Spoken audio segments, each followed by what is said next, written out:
अऊज़ु बिल्लाहि मिनश्शैतानिर्रजीम बिस्मिल्लाहिर्रहमानिर्रहीम अल्हम्दुलिल्लाहिल्लज़ी नव्वरा क़ुलूबल आरिफ़ीन बिनूरि मअरिफ़तिहि व असबता फ़ुआद अंबियाइही व औलियाइही बिक़ससिल अंबियाइ वल मुरसलीन व अकमला ईमानल मुस्लिमीन वल मुअमिनीन बिविलायति अलीय्यिन अमीरिल मुअमिनीन अलैहिस्सलाम।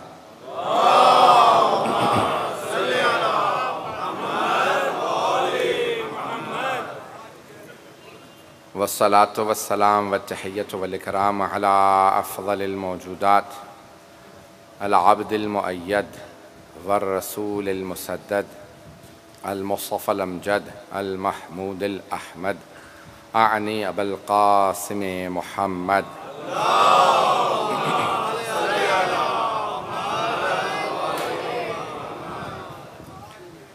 व अला रूहिही व नफ़्सिही व सहरिही व वसिय्यिही सय्यदिल अत्क़ियाए वल अस्फ़िया मौलल मवाली इमामुल मुत्तक़ीन अली इब्न अबी तालिब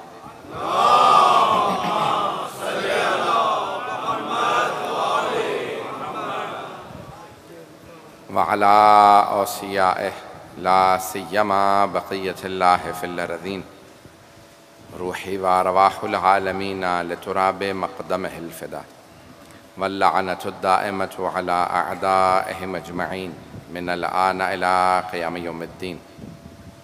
अम्मा बअदु फ़क़द क़ाल अल्लाहुल हकीम फ़ी किताबिहिल करीम बिस्मिल्लाहिर रहमानिर रहीम अलम तर कैफ़ा ज़रबल्लाहु मसलन कलिमतन तय्यबतन कशजरतिन तय्यबतिन अस्लुहा साबितुन व फ़रुअहा फ़िस्समा।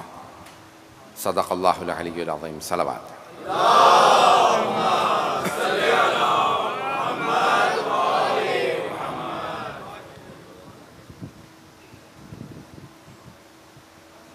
मैंने सूरह इब्राहीम सूरह नंबर 14 है, इसकी आयत का इंतख़ाब किया है जिसमें इरशाद बारी ताला होता है अलम तर कैफ़ा ज़रबल्लाहु मसलन कलिमतन तय्यबतन कशजरतिन तय्यबतिन अस्लुहा साबितुन व फ़रुअहा फ़िस्समा। क्या आपने नहीं देखा कि आपके रब ने जो मिसाल दी है कलिमा तय्यबा की, वो शजरा तय्यबा से मिसाल दी। शजरा तय्यबा एक पाक दरख्त, अस्लुहा साबितुन व फ़रुअहा फ़िस्समा, जिसकी जड़, असल कहते हैं जड़ को, अस्लुहा साबितुन व फ़रुअहा फ़िस्समा, जिसकी जड़ बहुत मज़बूत है, साबित है, व फ़रुअहा फ़िस्समा, उसकी शाखें आसमान से बातें कर रही। उन्वान यही मेरा आयत रहेगी, लेकिन इसके बाद वाली दो आयात भी इंशाअल्लाह पेश करूँगा अगर मौका मिला। और उसमें फ़ौरन बाद नहीं, उसके बाद वाली आयत में अल्लाह इरशाद फरमाता है कि अल्लाह ने जो शजरा खबीसा की मिसाल दी है, शजरा तय्यबा के मुकाबले में अल्लाह ने शजरा खबीसा कहा है, पाक दरख्त। और फिर अल्लाह कहता है कि और एक शजरा खबीसा है जो नजिस दरख्त है। अल्लाह कहता है उसकी मिसाल ऐसी है कि मा लहा मिन करार, उसे करार नहीं है।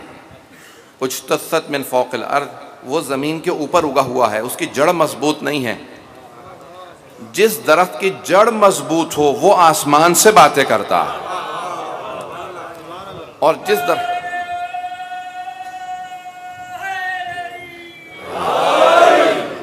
लेकिन जिस दरख्त की जड़ मज़बूत ना हो वो ज़मीन के ऊपर उगता है और उसकी शाखें आसमान तक नहीं जाती। मा लहा मिन करार, उसे कोई करार ही नहीं होता। बड़ी प्यारी मिसाल दी है अल्लाह ने। लेकिन अल्लाह कहता है कि कलिमा तय्यबा की मिसाल शजरा तय्यबा जैसी है। तो मैं कोशिश करूँगा कि कलिमा तय्यबा के उन्वान से सिर्फ़ उसूल दीन को पेश करूँ जो मैं जहन में लेके आया हूँ। मुसलसल सफ़र में रहा हूँ, कल रात भी पूरी रात फ़्लाइट थी, चंद घंटे भी मिले हैं मुझे जो मैंने आराम किया।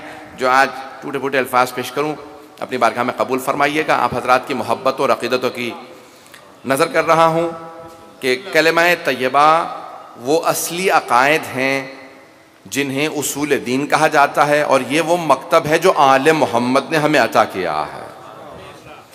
अहले बैत अलैहिस्सलाम की रिवायात में कलिमा तय्यबा से मुराद अहले बैत अलैहिस्सलाम है। तफसीर कौमी में और दूसरी तफसीर में कहा गया जब छठे इमाम इमाम जाफ़र सादिक़ अलैहिस्सलाम से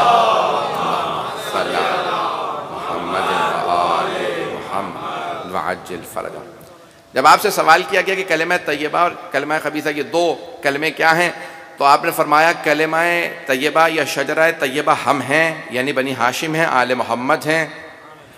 और पूछा ये शजरा खबीसा क्या है, तो कहा ये बनु उमैया हैं।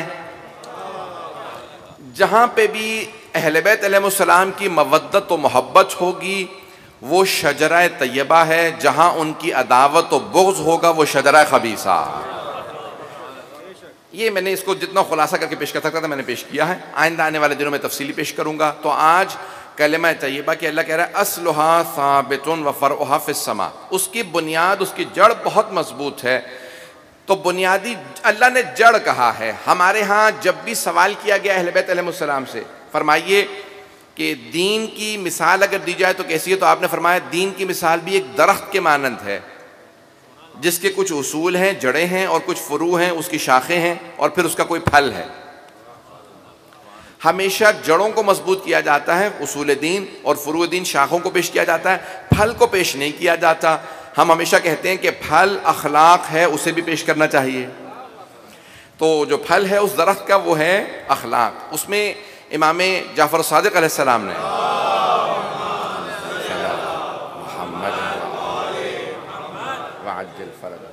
इमाम ने जो मिसाल दी है उस फल की, तो उसमें सिर्फ एक हदीस में 70 से ज़्यादा सिफ़ात हसना को शुमार किया है। अखलाक हसना 70 से ज़्यादा इमाम ने जिक्र फरमाए हैं। लेकिन असल जो है वो है बहुत उसकी जड़। अगर जड़ मजबूत ना हो तो ना ही शाखें मजबूत होती हैं और ना ही कभी उस दरख्त पे फल लगता है जिस दरख्त की जड़ मजबूत ना हो। तो मासूम फरमाते हैं कि पहले जड़ को मजबूत कर लो, उसे पानी देना बहुत ज़रूरी है। जब जड़ मजबूत होती है तो फिर शाखें भी मजबूत होंगी। शाखें फ़ुरूए दीन है, नमाज, रोज़ा, हज, ज़कात, खुम्स, जिहाद, अम्र मारूफ, नही अनिल मुनकर, तवल्ला, तबर्रा, ये 10 के 10 फ़ुरूए दीन हैं। फिर उस पर फल लगना है, उन्हीं फ़ुरूआत के ऊपर फल लगना है। फल होगा, सदाकत होगी, अमानत होगी, ये तमाम सिफ़ात होंगी जिन्हें अखलाकियात कहा जाता है। ये सब के सब फल हैं। अज़ान गिरामी, लोग ना जड़ों को देखते हैं ना शाखों को देखते हैं, हर आदमी फल को देखता है। आपके फल से अंदाजा होगा जड़ कितनी मजबूत है, शाखें कितनी मजबूत हैं। ये सब चीज़ें आपके अखलाक से लोगों को मालूम होगा। लोग आपके अखलाक को देखेंगे। मासूम फरमाते हैं जब अखलाक पेश करो तो ऐसा अखलाक पेश करो जब लोग देखें तो कहें ये हैं आले मोहम्मद के मानने वाले। आले मोहम्मद मानने वाले कैसे होंगे, उनका अखलाक आप पेश करेंगे। मुझे सिर्फ उसूल दीन को पेश करना है। ये वो चीज़ें पेश कर रहा हूँ जिन पे कोई इख्तलाफ नहीं है। शिया फ़ुक़हा में, उलमा में कोई इख्तलाफ नहीं। मैं कोई इख्तलाफी बात पेश नहीं करता, न पढ़ूंगा। वो चीज़ें पेश करूंगा जिन पे सबका इत्तफाक है। अगर सुनना पसंद फरमाएंगे मेरा मौजूद उसूल दीन रहेगा। अल्लाहुम्मा सल्ली अज़ान गिरामी,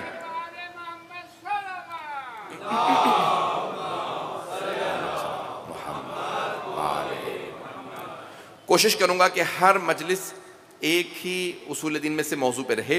बहरहाल अलबत्ता आखिरी मजलिस क्योंकि 11वें इमाम से मुतालिक है तो इसलिए पेश करूंगा इमाम से मुतालिक, लेकिन आज सिर्फ तौहीद से मुतालिक। कल हमारे यहाँ उसूल दीन में अदल क्यों है, अदालत को पेश करूंगा कि तशय्युअ में, अहले बैत के मानने वालों में अदल को उसूल दीन में क्यों रखा गया है, इसको कल पेश करूंगा तफसीली। आज तौहीद से मुतालिक और सबकी मैं जानता हूँ कि जितने भी अफराद आए हैं सब सुनने वाला मजमा है और तौहीद एक ऐसा मौजू है जिसे खुश कहा जाता है। लेकिन मेरी पूरी कोशिश कह रहेगी इस तरह से पेश करूं कि आपकी तवज्जो भी ना हटे और जो अहले बैत का पैगाम है तौहीद से मुतालिक वो भी आप तक पहुंच जाए। अगर सुनना पसंद फरमाएंगे तो आवाज़ बुलंद सलवात पढ़ें।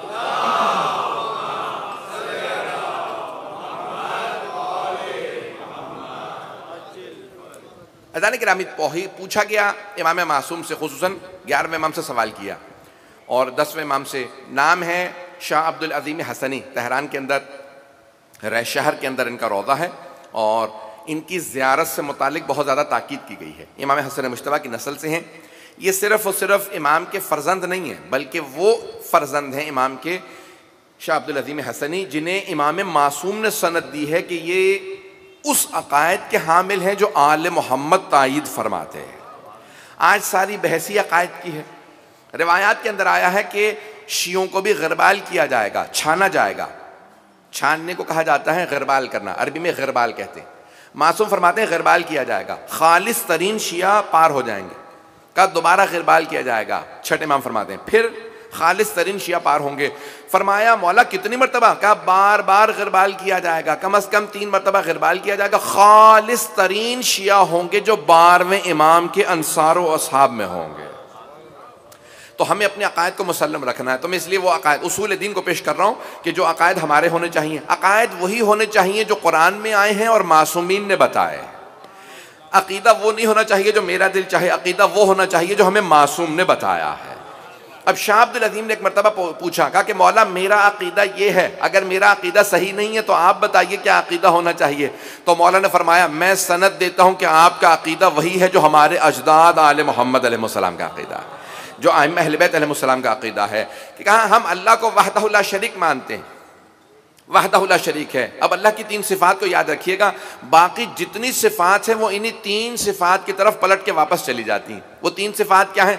अल्लाह अलीम है, दूसरे अल्लाह कदीर है, तीसरे अल्लाह हई है। ये 3 सिफात याद रखेंगे। दोबारा सब नौजवानों के लिए पेश कर रहा हूं। अल्लाह अलीम है, आलिम नहीं अलीम है। आलिम उसे कहा जाता है कि जो कभी जानता हो कभी ना जानता हो, कुछ जानता हो कुछ ना जानता हो, उसे आलिम कहा जाता है। अलीम उसे कहते हैं जिसके इल्म को कभी जवाल ना आए। अल्लाह अलीम है, तवज्जो से। दूसरे अल्लाह कदीर है, इन्नल्लाह अला कुल्ली शैइन कदीर। कदीर कादिर उसे कहते हैं जिसकी कुदरत कभी उसे कुदरत को जवाल आ जाए कभी कुदरत बाकी रहे, उसे कहते हैं कादिर।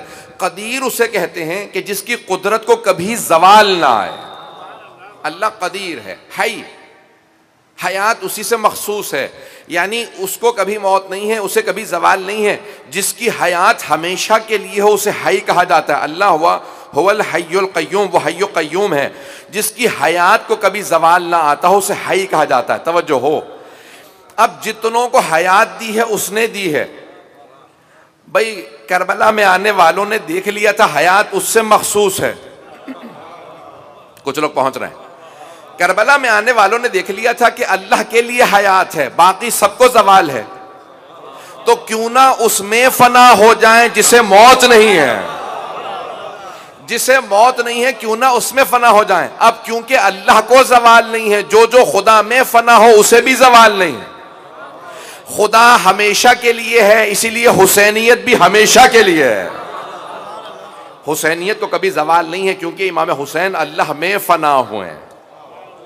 हुसैन इब्न अली अल्लाह में फना हुए हैं। तो इज़ान गिरामी, अल्लाह को जिस तरह से जवाल नहीं उसी तरह से हुसैनियत को भी जवाल नहीं है। एक और जुमला यहाँ कह दूँ, अल्लाह अलीम है, कदीर है। अब समझ में आ रही है ये आयत कि जब रसूल खुदा कुरान के अंदर कह रहे हैं कि रब्बी अदखिलनी मुदखल सिद्क़िन वअखरिजनी मुखरज सिद्क़िन वजअलनी मिन लदुनका सुल्तानन नसीरा। कुछ लोग पहुंच गए। परवरदिगारा जहाँ पे इस घर के अंदर तेरे दाखिल हों तो तेरी नुसरत से, वापस आऊँ तो तेरी नुसरत से, वजअलनी मिन लदुनका सुल्तानन नसीरा, मेरे लिए अपनी तरफ से एक ऐसा नसीर भेज, नासिर नहीं, जो तेरी तरफ से सुल्तान भी हो नसीर भी हो। नसीर ऐसे नुसरत करने वाले को कहते हैं। तवज्जो तवज्जो तवज्जो, सारे मजमे की तवज्जो। नासिर वो मदद करने वाला जो कभी मदद करे कभी मदद ना करे। पैगंबर ने कहा मुझे नासिर नहीं चाहिए, मुझे नसीर चाहिए। सुल्तानन नसीरा हो, ऐसा नुसरत करने वाला हो जिसकी नुसरत को कभी जवाल ना आए। तो अल्लाह ने जनाबे खत्मी मर्तबत की दुआ के बदले में अली इब्न अबी तालिब आपको अता किए।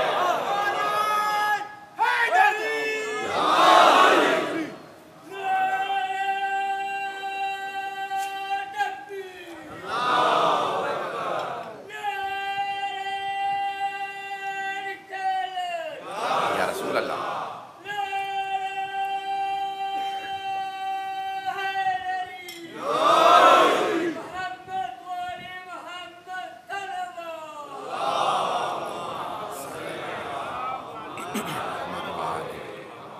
तवज्जो है ना ज़िदाने किराम।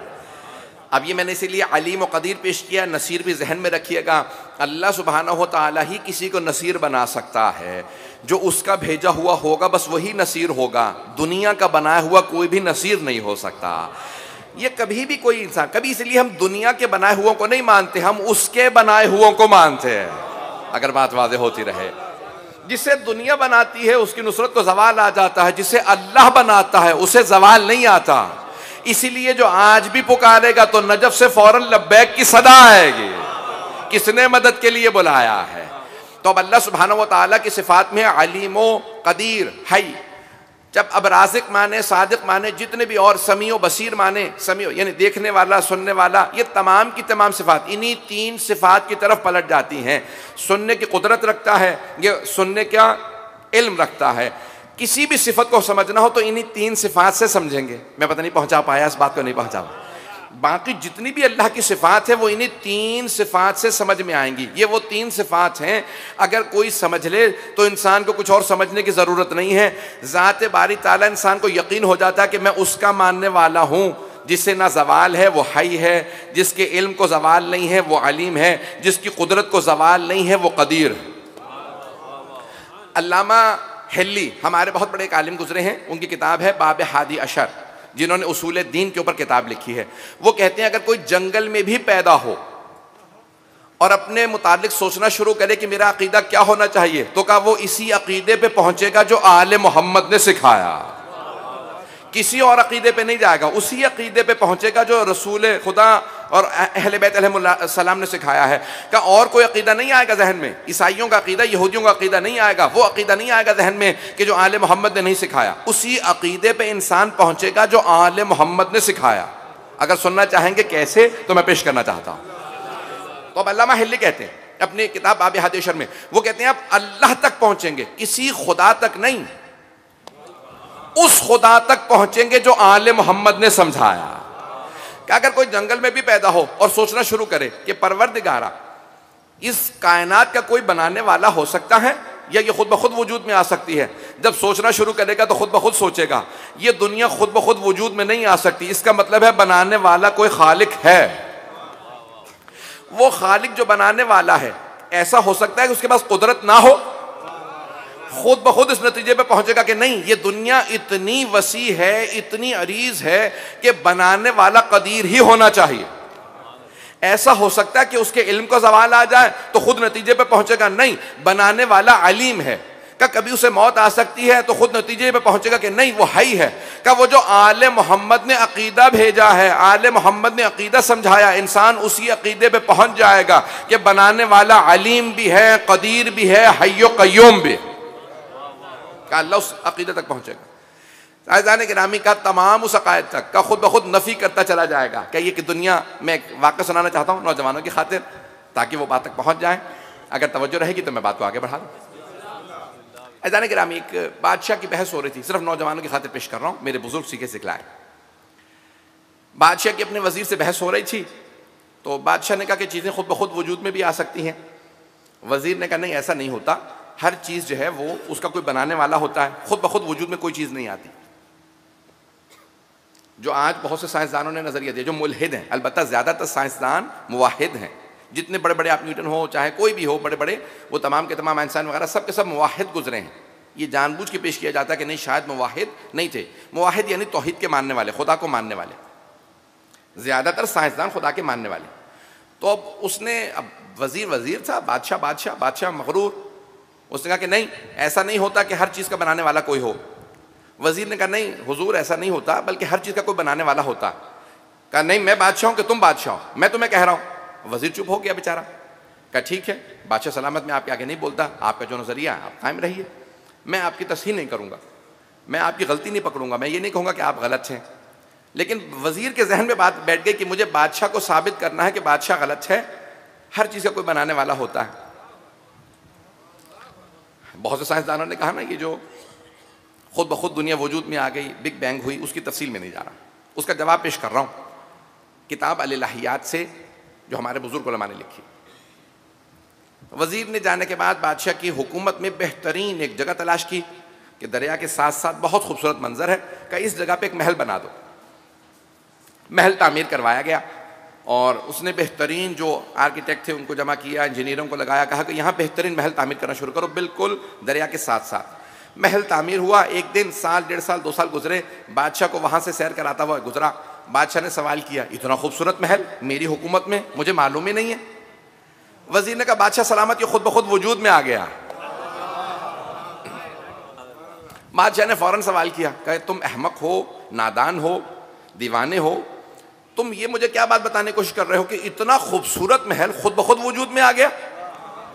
इतना खूबसूरत महल, इसके लिए प्लानिंग की जरूरत थी, इसके लिए मंसूबे की जरूरत थी, बेहतरीन मेमार की जरूरत थी, बेहतरीन मग़ज़ की जरूरत थी, तब तो इतना खूबसूरत महल वजूद में आया।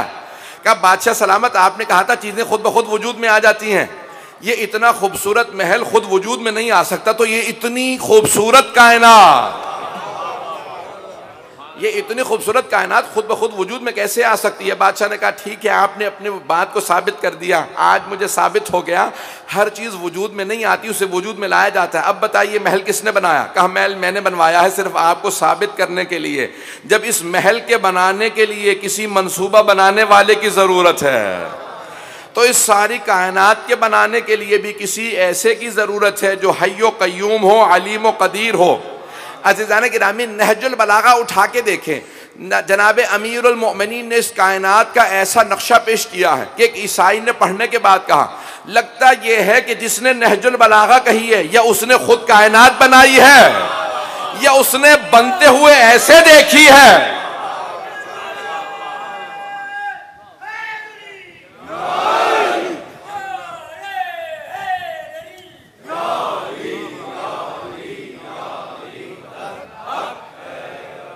चलते रहेंगे मेरे साथ अज़ीज़ान किराम। तो वो कहता है कि नहजुल बलागा पढ़ने के बाद यकीन हो जाता है कि जिसने ये नहजुल बलागा के खुतबे कहे हैं उसने इस कायनात को या खुद बनाया या बनते हुए देखा है। अब समझ में आ रहा है अकीदा आले मोहम्मद कि सबसे पहले अल्लाह ने इन 14 को बनाया था, इनके सदक़े में सारी कायनात को बनाया था। तो उसने बिल्कुल सही कहा है कि इन्होंने देखा है कि कायनात को कैसे बनाया गया। जनाब अमीर ने आंखों से देखा उनके सदक़े में क्या बन रहा है। तो मोहम्मद व आले मोहम्मद ही सिर्फ बयान कर सकते हैं कि दुनिया को कैसे बनाया गया। तवज्जो तो रहेगी मेरे साथ। अब आइए ज़रा नहजुल बलागा के अंदर खुतबा है कि जहाँ पे जनाब अमीर ने कुछ खुतबे पेश किए, और छठे इमाम का किताब तौहीद से खुतबा पेश करना चाह रहा हूँ। अगर सुनना चाहेंगे तो इमाम सादिक़ अलैहिस्सलाम की खुशनुदी के लिए बावज़ बुलंद सलवात।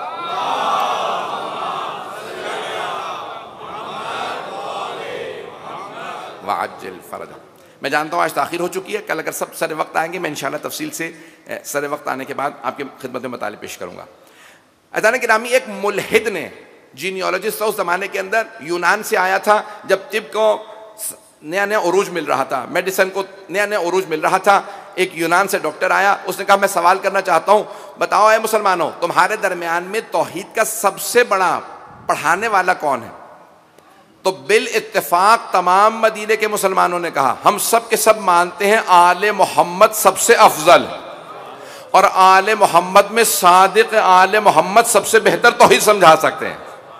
एक मरतबा सब के सब मदीने वाले जमा हुए, शिया सुन्नी सब आए, क्योंकि उस जमाने में वाज़े तौर पे तफरीक हो चुकी थी। लोग मानते थे कि आले मोहम्मद के मानने वाले कौन है, दूसरे कौन है, इमामत के मानने वाले, खिलाफत के मानने, वाज़े सब के सब आए। और आने के बाद कहा ये है इमाम सादिक अलैहिस्सलाम। वो आया, आने के बाद बैठा, क्या बताइए कोई दलील दीजिए, मैं जानना चाहता हूं कि तौहीद पे आपके पास क्या दलील है।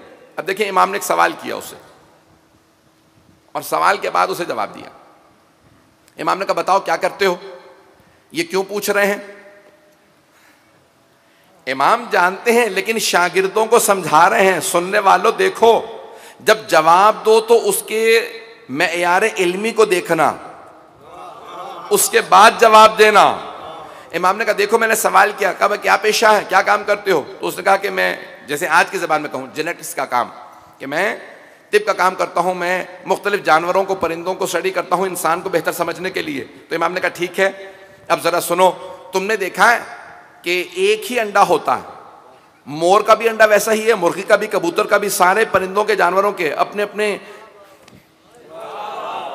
हजम के लिहाज से, छोटे जानवर, परिंदे का अंडा छोटा होगा, बड़े का बड़ा होगा, क्या उस पर छिलका होता है, छिलका जब तोड़ोगे तो अंदर जर्दी होती है, सफ़ेदी होती है, ऐसा ही है या नहीं है? तवज्जो तवज्जो तवज्जो। खुदा की कसम सिवाय आले मोहम्मद के इतना इल्मी जवाब कोई पेश नहीं कर सकता। जिम्मेदारी से बात कर रहा हूं मिंबर पे, आज भी कोई तफसील से ऐसे नहीं बयान कर सकता। बड़े से बड़े जीनियोलॉजिस्ट के पास चले जाएं, बड़े से बड़े जेनेटिक्स के स्टडी करने वाले, तिब के, तबीब के बड़े बड़े अतिब्बा के पास चले जाएं, कोई ऐसी तफसील से नहीं समझा सकता जैसा सादिक आले मोहम्मद ने 1300 साल पहले समझाया। अब उसने दिक्कत से सुनना शुरू किया। उसने कहा कि मैं अपने आप को माहिर समझता था, आज पता चला कि महारत क्या होती है। इमाम ने कहा देखो तमाम के तमाम परिंदों के अंडे बिल्कुल एक जैसे होते हैं, उस पे एक छिलका होता है, छिलके के अंदर एक झिल्ली होती है। मैं बहुत दिक्कत से पेश कर रहा हूं इमाम के अल्फाज को। एक छिलका होता है सफेद रंग का या ब्राउन, जो भी छिलका होगा, अंडे का छिलका, उसके अंदर फिर झिल्ली होती है जो बहुत बारीक होती है। जब अंडा उबाल लेते हैं ना तो ऊपर झिल्ली होती है, छिलके को तोड़ेंगे फिर झिल्ली सी एक आती है, इसके और कोई लफ्ज नहीं था मेरे लिए उर्दू में। तो एक छिलका, उसके बाद एक झिल्ली है। मौलाना का उसके बाद फिर सफेदी होती है, फिर अंदर जर्दी होती है। का सारे अंडे एक ही जैसे होते हैं? कहा बिल्कुल सारे अंडे एक ही जैसे होते हैं। मौलाना का तुमने कभी गौर किया जब उस परिंदे का बच्चा बनता है, अंदर वो बच्चा बनना शुरू होता, वो अंडे को सेकना शुरू करता है, तो मुख्तलिफ मुद्दतों के अंदर उसी जर्दी से उसी सफेदी से एक चूजा बनता। क्या तुमने कभी गौर किया वही जर्दी होती है, वही सफेदी होती है, उस जर्दी से कभी मुख्तलिफ परिंदों के मुख्तलिफ सर बनते हैं, मुख्तलिफ जिस्म बनते हैं, पर बनते हैं। तवज्जो तवज्जो तवज्जो, कुछ लोग पहुंच रहे हैं, मुझे सारे मजमे की तवज्जो चाहिए। मौलाना का तुम गौर से देखो वही अंडा होता है, उस अंडे के अंदर जर्दी है, सफेदी है, उस जर्दी से मुख्तलिफ परिंदों के सर बनते हैं, जिस्म बनते हैं, फिर पर बनते हैं। क्या किसी परिंदे के मोर जैसे रंग बिरंगे पर होते हैं, किसी के मुर्गी जैसे पर होते हैं, किसी के कबूतर जैसे पर? का इतने मुख्तलिफ परिंदों के रंग, वही जर्दी वही सफेदी। तो कुछ लोग पहुंच गए हैं।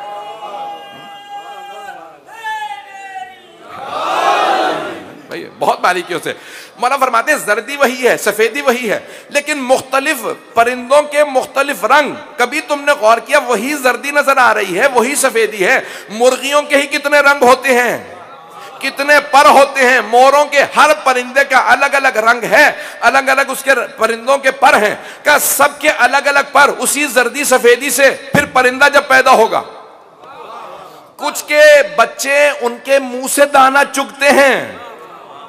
कबूतर चोंच में चोंच लेके परिंदे को दाना चुगाता है, अपने बच्चे को दाना चुगाता है। मुर्गी जमीन पे दाना चुगाती है, कभी नहीं मुंह से मुंह को नहीं खिलाती। तवज्जो हो, शायद परिंदे आपने नहीं देखे, मैंने बड़ी दिक्कत से देखे हैं। खुदा की कसम मौला के एक एक लफ्ज पे मैंने गौर किया, परिंदों को जाके स्टडी किया। मौला का जाने बड़े बड़े जीनियोलॉजिस्ट को दिखा ले, मौला ने कहा उन परिंदों के अंदर वो तमाम सिफात, फिर अलग अलग बोलियां, अलग अलग आवाजें, किसके किस वक्त में उठना बैठना जागना। क्या कभी गौर किया वही जर्दी वही सफेदी, हजारों परिंदे लाखों नस्लें बनाने वाला एक।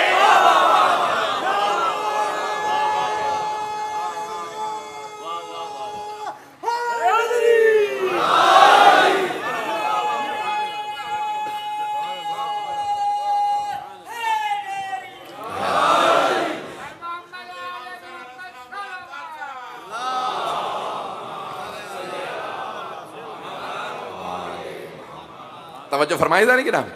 मौला ने कहा अगर तुम किसी भी अंडे को तोड़ के देखोगे तो वही जर्दी वही सफेदी निकलेगी, लेकिन उसी जर्दी से इतने रंग बिरंगे परिंदों को बनाना, उनकी अलग अलग बोलियां, आवाजें, उनके कद, उनके मुख्तलिफ जगहों पर रहने का, उनकी फितरत के अंदर हर चीज को समोना का कभी गौर किया? ये बनाने वाला एक है, सबकी दिक्कतें अलग अलग हैं।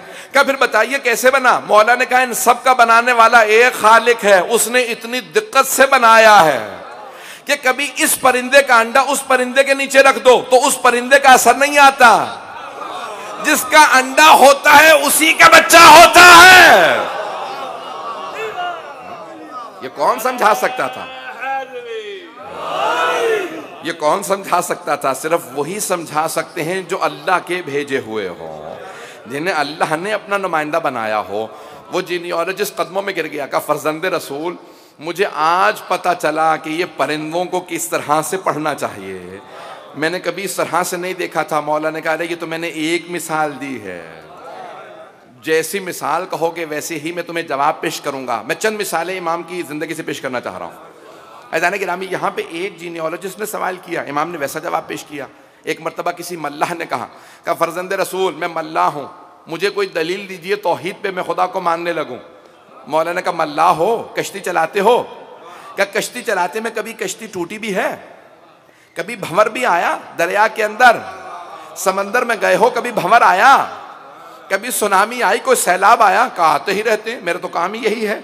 साल में 1-2 साल में ऐसा हो जाता है कि सैलाब आ जाते हैं, हर साल सैलाब आता है, कश्ती टूट जाती है। तो अच्छा मौलाना ने कहा जब कश्ती टूटती है तो कभी महसूस होता है तुम डूबने लगे हो? कहा हर दफ़ा जब कश्ती टूटती है, जैसे जितना भी तैरना आता हो, जब डूबता हूँ तो जब पानी में गिरता हूँ तो लगता है डूब के मर जाऊंगा। क्या कभी जहन में ख्याल आया कोई बचा सकता है? क्या हमेशा ये ख्याल आता है कोई बचाने वाला है? मौलाना का वो जो जहन में आता है ना, जो बचा सकता है वही खुदा है।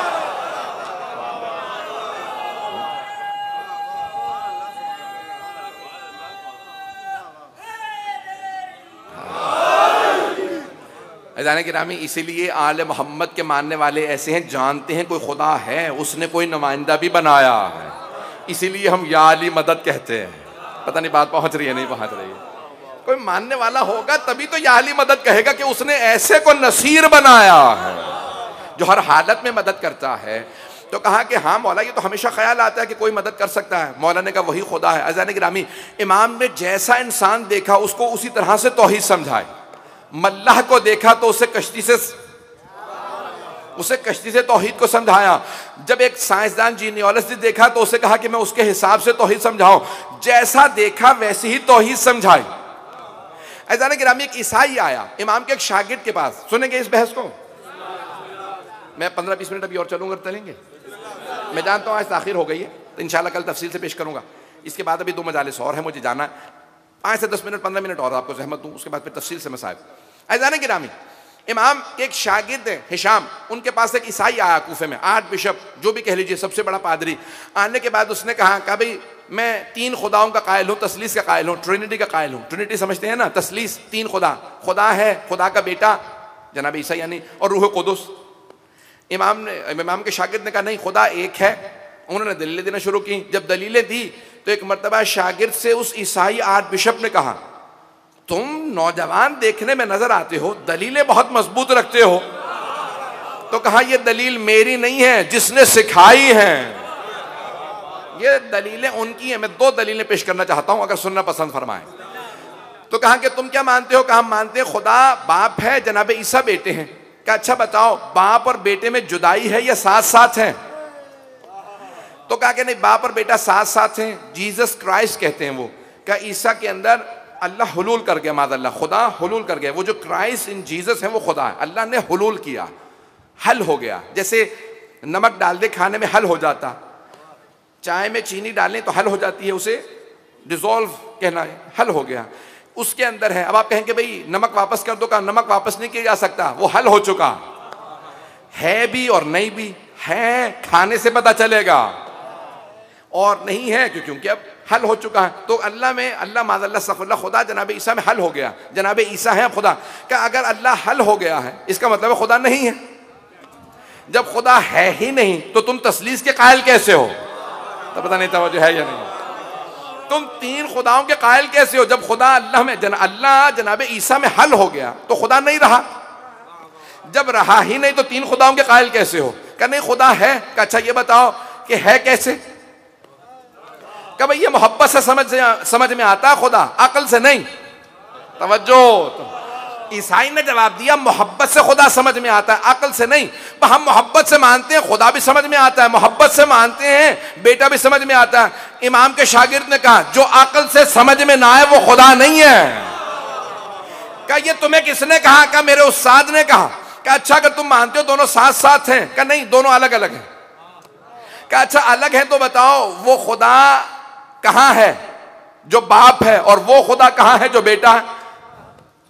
पता नहीं बात समझ में आई है नहीं? वो खुदा जो बाप है वो कहां है? क्योंकि वो कहते हैं ना तीनों खुदा, और वो जो बेटा वो कहां है? क्या वो जो बाप है वो आसमान पे, वो जो बेटा जमीन पे? क्या वो जो आसमान पे रह गया था, आसमान में खुदा है, अगर वो जुदा हो गया इसका मतलब है कि ये जुदा होने के बाद वो बेटा खुदा नहीं रहा और उसमें खुदा नहीं है?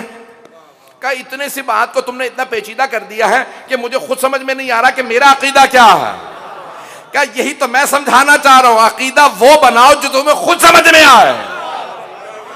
क्या फिर तुम मुझे बताओ मेरा अकीदा क्या होना चाहिए? क्या अब मैं नहीं बताऊंगा, मेरे साथ मदीने चलो, सादिक आले मोहम्मद बताएंगे।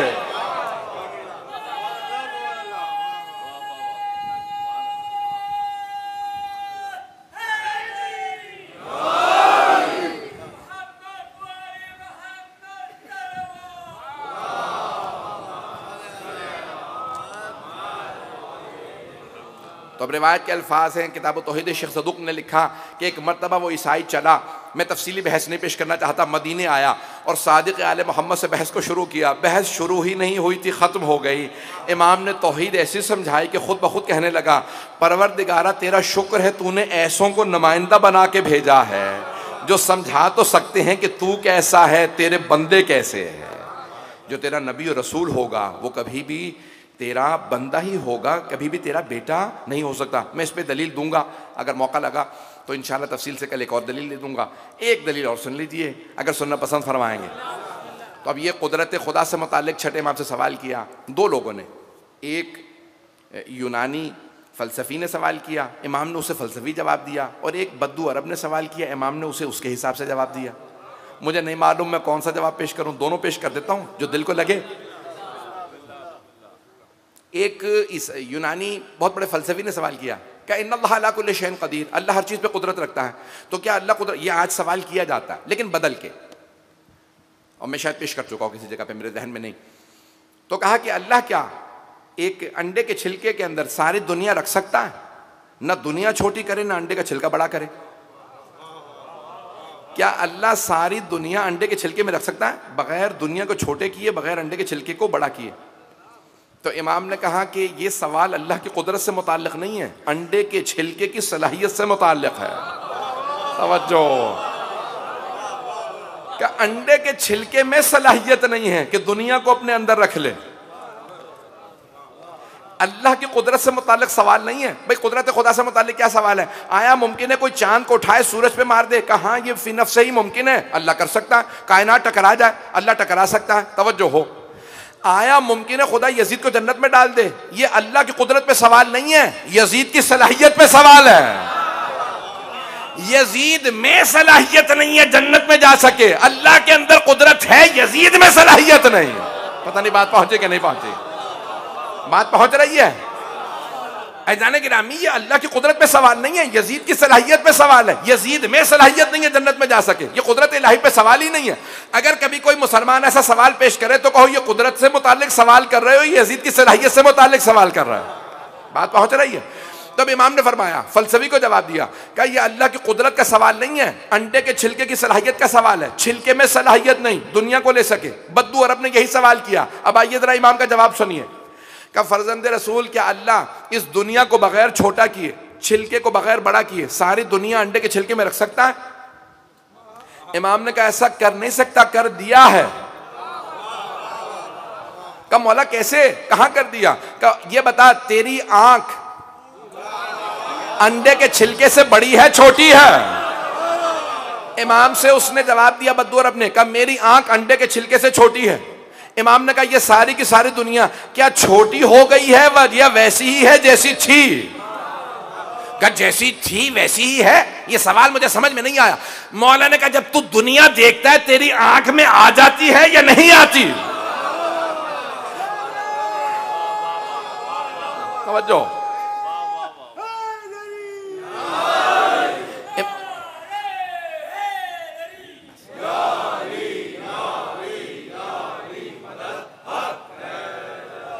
क्या ये सारी दुनिया ना छोटी होती है ना मेरी आंख बड़ी होती है? इमाम ने कहा ना दुनिया छोटी हुई ना तेरी आंख बड़ी हुई, जहां देखता है दुनिया आंख में आ जाती है। अल्लाह ने ना दुनिया को छोटा किया ना तेरी आंख को बड़ा किया, सारी दुनिया को तेरी आंख में समो दिया।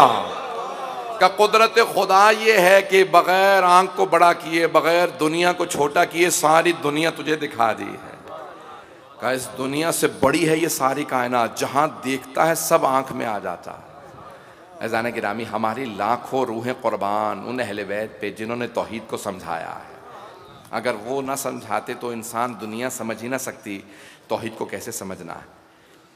मैं तो कहता हूँ कि आले मोहम्मद की बस एक बीबी का एक जुमला तौहीद समझाने के लिए काफ़ी था, और वो जुमला हज़रत ज़ैनब कुबरा सिद्दीक़ा सुग़रा सलामुल्लाह अलैहा का जुमला है कि जब दरबार इब्न ज़ियाद में उसने कहा, उबैदुल्लाह इब्न ज़ियाद ने कहा कि अल्लाह ने आपके भाई को मार दिया, तो जनाब ज़ैनब कुबरा ने फ़ौरन जवाब दिया, कहा वमा रहे तो इल्ला जमीला, मैंने खुदा से सिवाय खूबसूरती के और कुछ नहीं देखा। बहुत बड़ा जुमला है। इतने मसाइब देखने के बाद जनाब ज़ैनब कुबरा फरमा रही हैं कि मैंने सिवाय खूबसूरती के अल्लाह से कुछ नहीं देखा। तो उसने पलट के कहा कि खुदा ने आपके भाई को मार दिया। तो बीबी ने एक जवाब दिया, खुदा लानत करे मेरे भाई के कातिल पे। अब उससे गुस्सा आने लगा, कहा लानत क्यों कर रही हैं आप? बीबी ने कहा तुझे क्या तकलीफ है, मैं भाई के कातिल पे लानत कर रही हूँ। वो समझ रहा था लानत कहाँ पहुँच रही है। जनाब ज़ैनब किस अंदाज से जवाब दे रही हैं उसे कि अज़ीज़ान गिरामी, ये सिर्फ़ और सिर्फ आले मोहम्मद हैं तौहीद को ऐसा समझा सकते हैं। मेरा आपसे वादा है कि आज के मसाइब में अगर कोई भी थोड़ा सा तसव्वुर करेगा तो बग़ैर रोए नहीं रह सकेगा कि तौहीद को समझाया तो आले मोहम्मद ने समझाया। और मैं तो कह रहा हूँ सिद्दीक़ा सुग़रा हज़रत ज़ैनब कुबरा सलामुल्लाह अलैहा उस हस्ती का नाम है। खुदा न खासा एक घर में अगर एक जनाजा भी पढ़ा हो तो वहाँ ख़वातीन का दिमाग काम नहीं करता। अरे घर में जनाजा पड़ा, और अगर किसी घर में 18 जनाजे पड़े हो, भाइयों के, बेटों के, भतीजों के, भांजों के, और जनाब ज़ैनब कुबरा रो रही हो लेकिन ज़बान पे कोई शिकवा ना हो, इसका मतलब है ये आम बीबी नहीं है। क्यों खालिक जनाब ज़ैनब को वो अज़मत अता ना करे कि वो खालिक खुद देखे कि मेरी तौहीद को किस तरह से जनाब ज़ैनब पेश कर रही हैं। सारे अंबिया आपको सलाम करते नज़र आएंगे जनाब ज़ैनब कुबरा को। अज़ान गिरामी में आज जो तमहीद बांध रहा हूँ, मैं बीबी के कुछ ऐसे मसाइल पेश करना चाह रहा था जो बहुत कम पढ़े जाते हैं। कि जनाब ज़ैनब चली करबला से, रवायत के अल्फाज हैं किसी लाशे पे नहीं गई सिवाय इमाम हुसैन के लाशे के, किसी लाशे पे नहीं गई, सिर्फ इमाम हुसैन अलैहिस्सलाम के लाशे पे आई।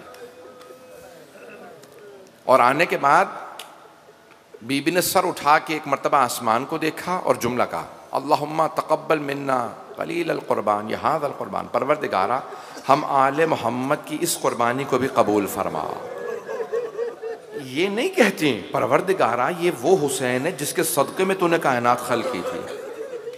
का परवरदिगारा हम अहले बैत को तूने इतनी अज़मत दी है कि हम हर कुर्बानी के आखिर में तेरी बारगाह में कहते हैं हमने कुर्बानी पेश की, कबूल फरमा ली।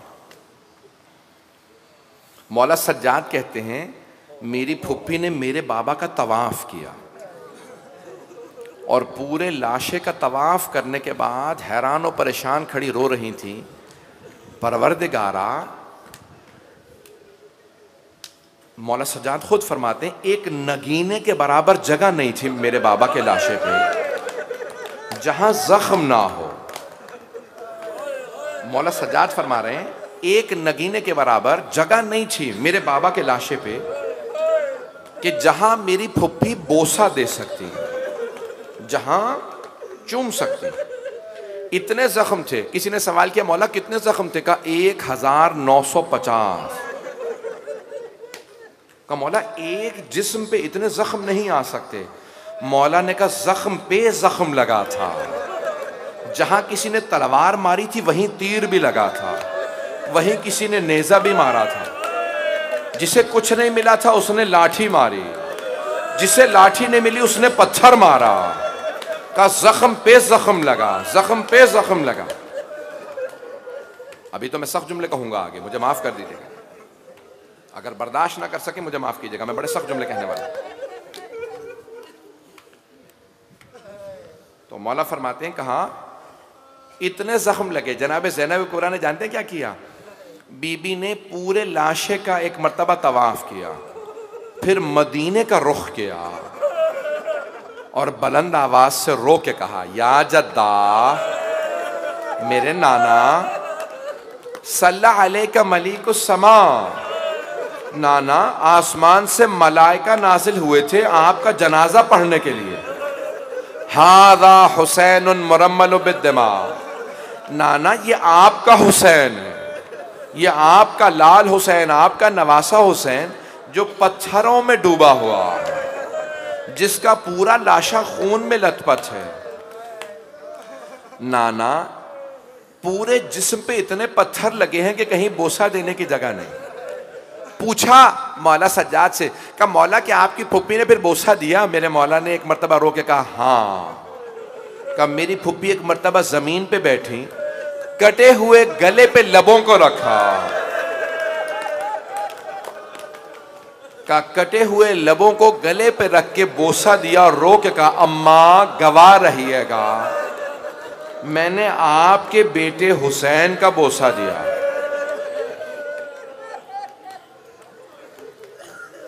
बीबी ने बोसा दिया। मैं जो आज रिवायत पढ़ना चाह रहा था मैं नहीं पढ़ पाऊंगा, मसाहब का रुख कहीं और चला गया।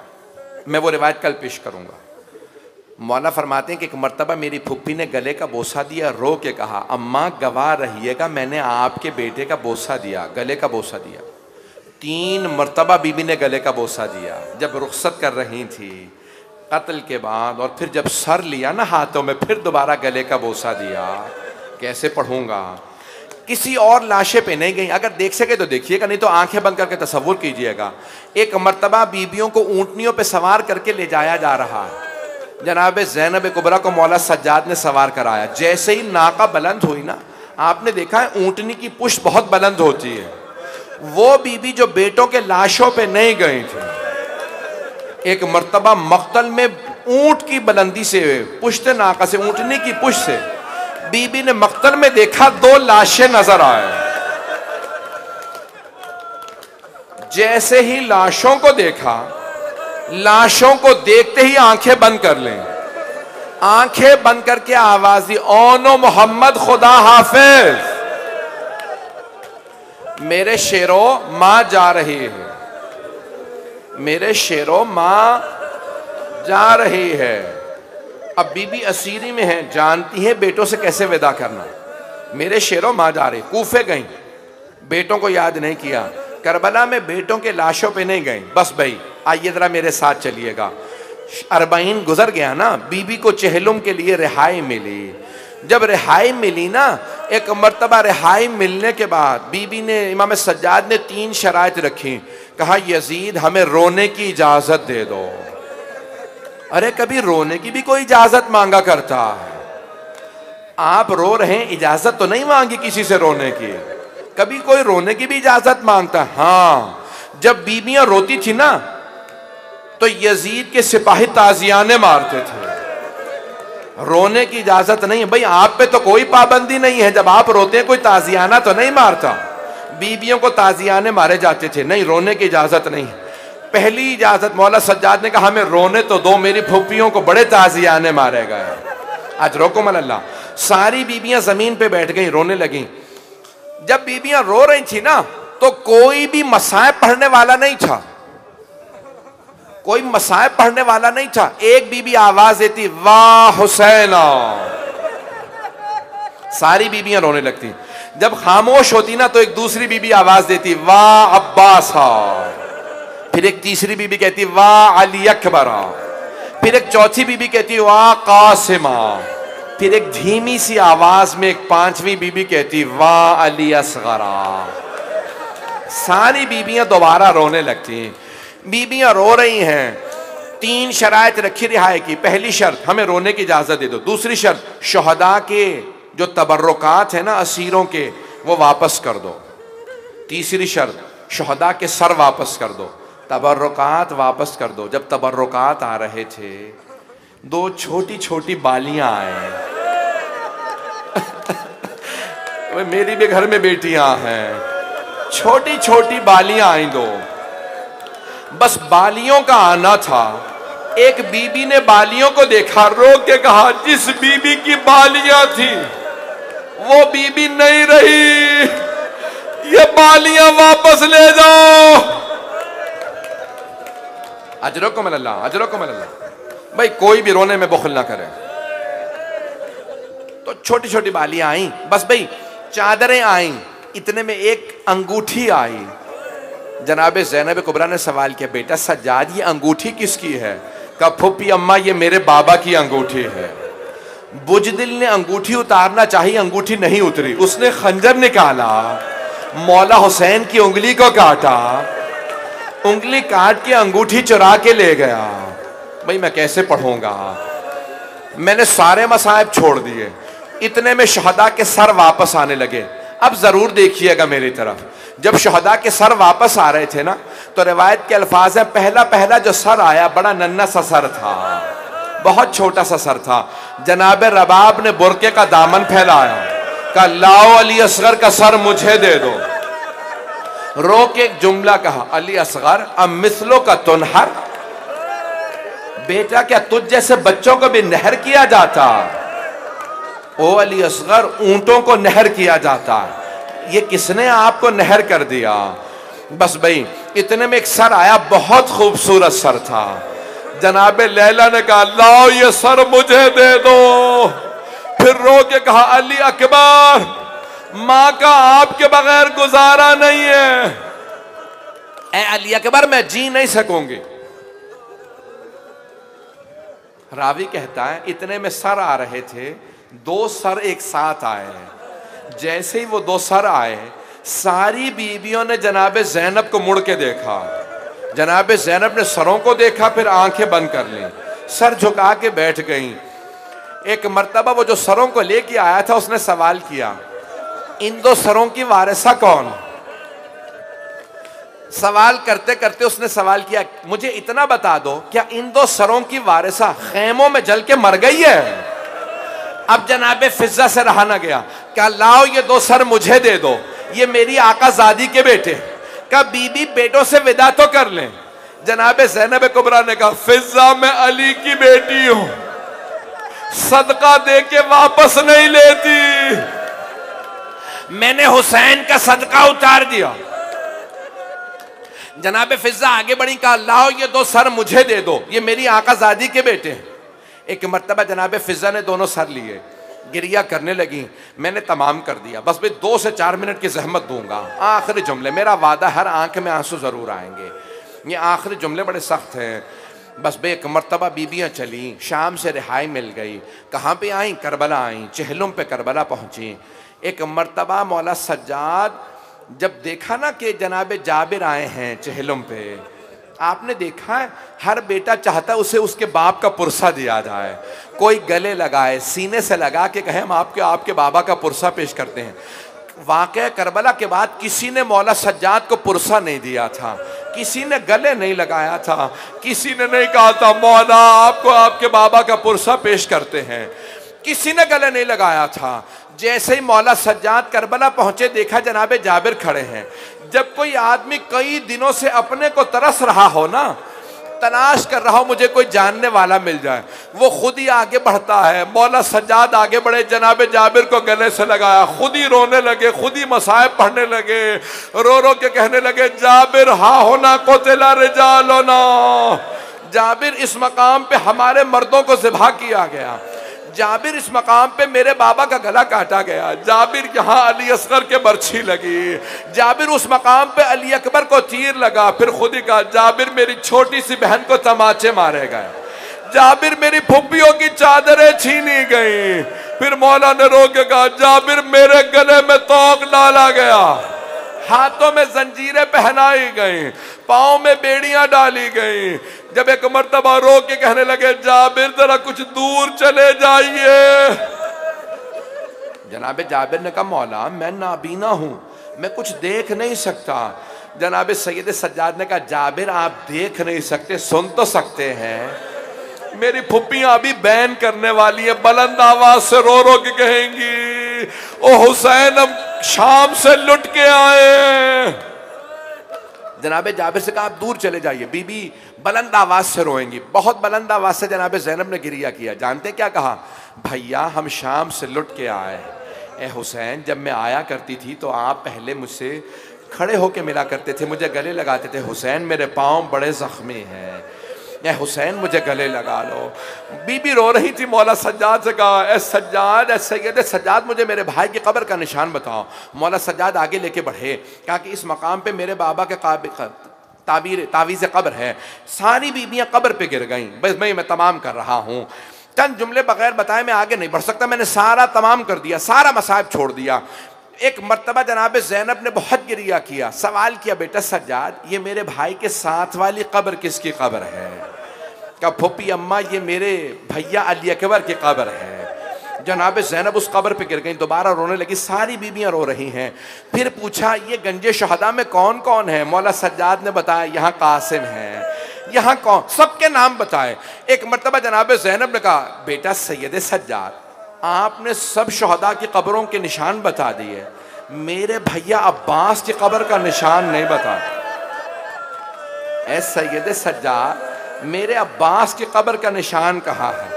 मौला सज्जाद रोने लगेगा, फूफी अम्मा मेरे साथ चलें, मैं आपको चचा की कब्र पे ले चलूं, मेरे चचा की कब्र फुरात के किनारे है। अगर अब जरूर मेरी तरफ देखिएगा, जैसे सारी बीबियां चली ना मौला सज्जाद के पीछे जनाब अब्बास अलैहिस्सलाम की कब्र की जियारत के लिए, जनाब ज़ैनब ने बीबियों का रास्ता रोक लिया। कहा बीबियों सब कुछ बता देना मेरे भैया अब्बास को, बता देना हमें शराबी के दरबार ले गए थे, बता देना हमें ताजियाने मारे गए थे, बता देना हमें कूफा और शाम के बाजारों में ले गए थे, लेकिन बीबियों मेरे अब्बास को मत बताना, बीबियों अब्बास को मत बताना, सकीना शाम में रह गई, मेरे भाई की गैरत बर्दाश्त नहीं करेगी। क्या मतलब मत बताना? यानी जब बैन करो ना अब्बास की कब्र पे तो सकीना का बैन ना करना। सारी बीबियां जनाबे अब्बास की कब्र पे गिर गई, बैन करने लगी। एक बीबी खड़ी रही, नाम रबाब है, रोती जाती थी, कुछ नहीं कहती थी।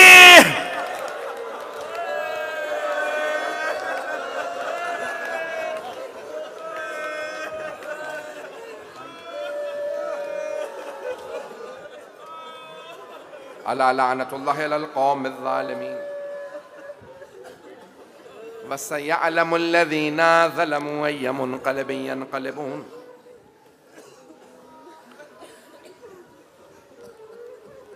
कोई बहुत बेताबी से रो रहा है, शायद किसी से बर्दाश्त नहीं हुआ। आज कोई आया हो ना आया हो मजलिस में, मेरा दिल कहता है मौला सज्जाद जरूर आए। मैं दो वास्ते दूंगा,